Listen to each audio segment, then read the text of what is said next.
નમસ્કાર ખેડૂત મિત્રો, આજે આપણે કૃષ્ણ ઓર્ગેનિક ફાર્મના એક બોરના વોટર રિચાર્જિંગ સ્ટ્રક્ચર વિશે માહિતી મેળવીશું.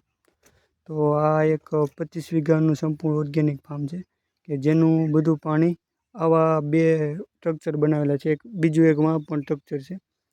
માંથી બધું પાણી પહેલાં ટેન્કમાં આવે. આ ટેન્કમાંથી ઓવરફ્લો થઈ અને આ જે પથ્થર તમે જોઈ શકો છો, આમાં 8 ફૂટ નીચેથી પહેલાં નીચે ખૂબ મોટા પથ્થરો, પછી એની ઉપર ઝીણી કપચી, થોડીક મોટી કપચી, પછી હાવ એન્ડમાં છેલ્લે ફૂટમાં આવી ઝીણી કપચી અને આવું રાખેલું છે, જેનાથી પાણી સંપૂર્ણ ગરાય અને બોરની અંદર જાય.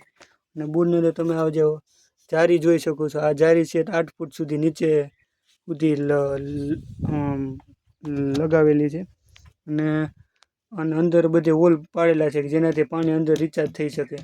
તમે જોઈ શકો છો કે ઉનાળામાં ખૂબ ઊંડા હતું પાણી, અત્યારે 10 ફૂટ જેવા ઊંચું આવી ગયું છે. જો ખેડૂતોને જ્યાં પાણીની તકલીફ હોય ઉનાળે, ત્યાં ખેડૂત મિત્રો પોતાના ખેતરમાં આવા બોરના રિચાર્જિંગના સ્ટ્રક્ચર પણ બનાવી શકે. ખેડૂત મિત્રો, બીજી કોઈ પણ ખેતીને લગતી માહિતી જોતી હોય તમે અમારો સંપર્ક કરી શકો છો. Mobile number 81 40 60 28 33. નમસ્કાર.